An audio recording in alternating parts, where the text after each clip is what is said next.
안녕하세요. 오늘은 청색병 반응 그리고 신호등 반응이라고 하는 굉장히 유명한 실험을 여러분들께 보여드리려고 이 실험은 어떤 것과 관련이 있는지는 먼저 실험을 보여드리고 나서 설명을 드리도록 할게요.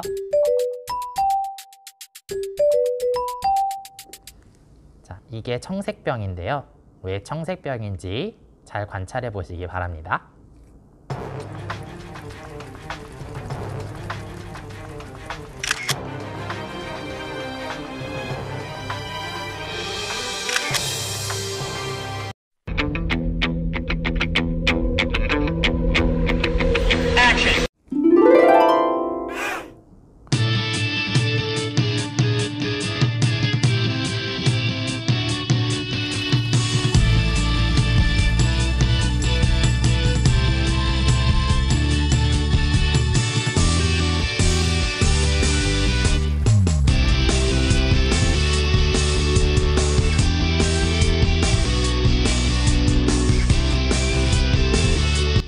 어떤가요?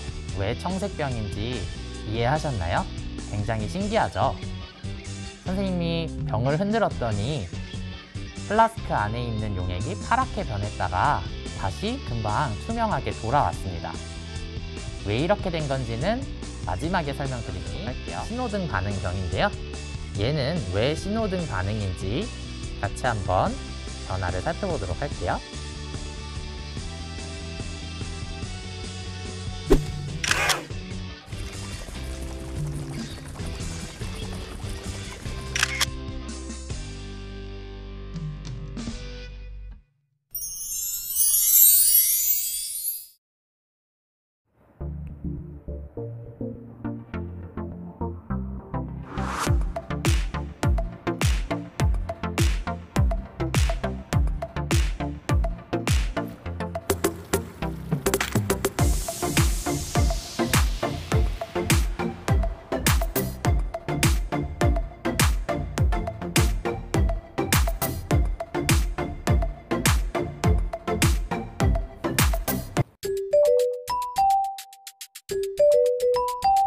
이 실험은 수산화나트륨과 포도당을 이용해서 용액을 만들게 됩니다. 먼저 수산화나트륨을 녹이도록 하겠습니다.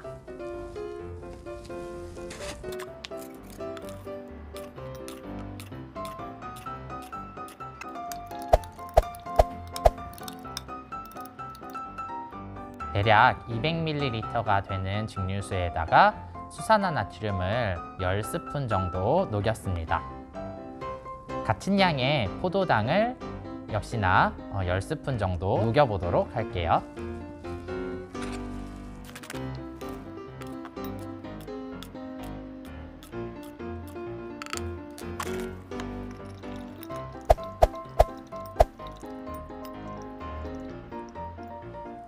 네, 포도당을 다 녹였습니다. 포도당을 먼저 녹이고 수산화나트륨을 넣는 경우에는 포도당이 생각보다 물에 잘 안 녹아요. 얘가 너무 고운 입자다 보니까 바닥에 딱딱하게 굳어버려서 그래서 녹이는데 조금 어려움이 있을 수 있는데요. 그 시간을 빠르게 단축하기 위해서 지금 선생님이 한 것처럼 수산화나트륨을 먼저 녹이시고 그 다음에 포도당을 녹이시면은 그런 포도당이 결정으로 이제 굳는, 딱딱하게 굳는 그런 현상을 방지해서 금방 녹이실 수가 있습니다.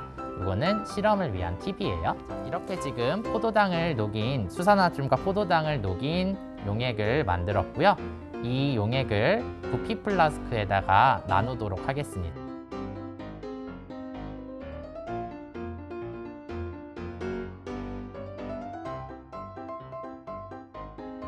네, 지금 부피 플라스크에 나눠 담았습니다. 한쪽에는 메틸렌 블루라고 하는 용액을 넣어 줄 거고요. 한쪽에는 인디고카민이라고 하는 가루를 넣어 줄 거예요. 이 두 가지는 다 색소인데요. 이 색소를 병 안에다가 넣었을 때 어떻게 되는지 같이 보도록 할게요. 메틸렌 블루는 굉장히 진해서 거의 한 방울만 넣어 주셔도 됩니다.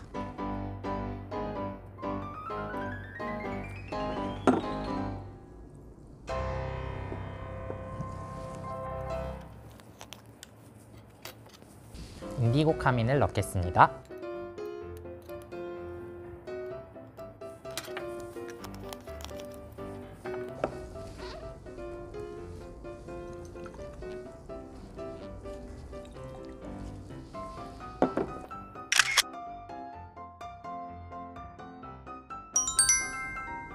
방금 보여드린 청색병 그리고 신호등 반응은 이렇게 간단하게 준비를 하시면 돼요. 여러분들이 혹시 이 반응을 이용해서 또 다른 친구들에게 설명해 주는 기회가 있다면 이렇게 준비하시면 되겠습니다. 어떠셨나요? 청색병 반응, 신호등 반응 둘 다 가역 반응이라는 것을 보여주는 예시였습니다. 화학원에서 여러 화학 반응들에 대해서 공부를 하다 보면 대부분 반응물이 생성물로 되는 그 한쪽 방향에 대한 이야기만 많이 다루게 돼요. 실제로 문제에서도 모든 반응물이 100% 생성물로 넘어가는 그런 상황만 가정을 하게 되죠. 이런 것들을 우리는 비가역 반응이라고 이야기를 합니다. 반응물이 생성물이 되는데 다시 돌아오는 경우는 없다라는 의미예요. 가장 대표적인 비가역 반응의 예시로는 연소 반응이 있습니다. 우리가 나무를 태웠을 때 재와 이산화탄소, 수증기 등이 돼서 이제 날아가게 되잖아요. 그런 것들을 다시 모은다고 해서 다시 나무 조각이 되지는 않죠. 오늘 여러분들께 보여드린 청색병 반응 그리고 신호등 반응은 바로 모든 화학 반응이 비가역 반응이지는 않다라는 것을 보여드리기 위함이었어요. 실제로 많은 화학 반응들은 비가역 반응 말고도 가역 반응, 즉 반응물이 생성물이 됐다가 다시 생성물이 반응물로 돌아올 수도 있는 그런 반응이 훨씬 더 많습니다. 그래서 지금 보신 청색병 반응, 신호등 반응 모두 색깔이 변했다가 다시 원래의 색으로 돌아왔죠. 왔다 갔다가 가능한 가역 반응이다 라는 것을 확인하실 수 있었을 겁니다.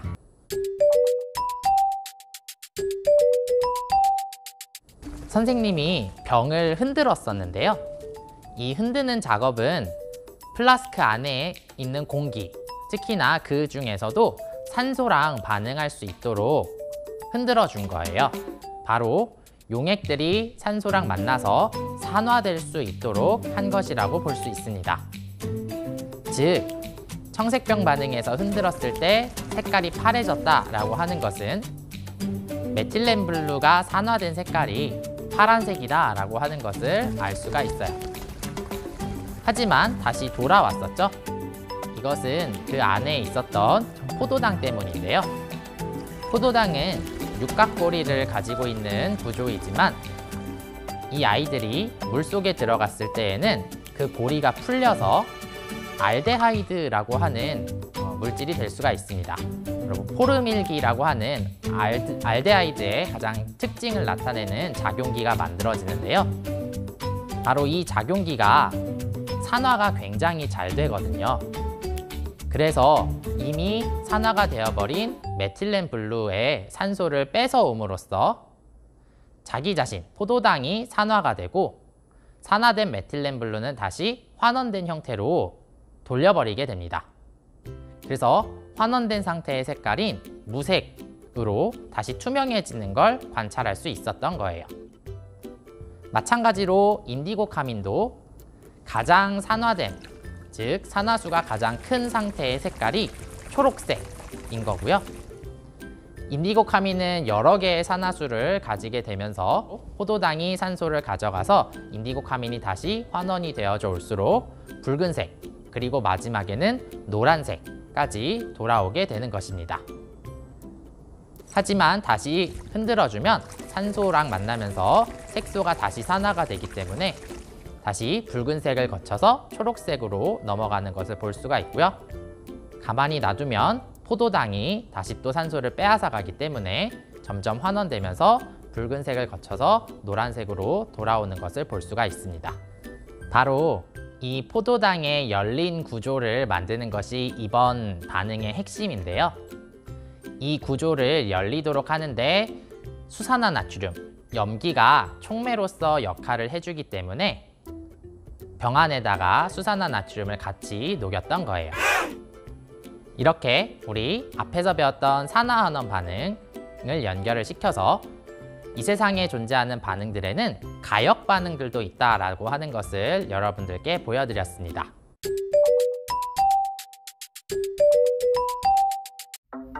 네, 오늘 실험도 즐거우셨나요? 오늘 영상도 여러분들께 도움이 됐다면 구독과 좋아요 눌러주시고 하셨나요? 오늘 영상도 즐거우셨나요? 오늘 수업도 여러분들에게 도움이 되었다면 구독과 좋아요 눌러주시고요. 관련된 공부를 더 하고 싶으신 친구들은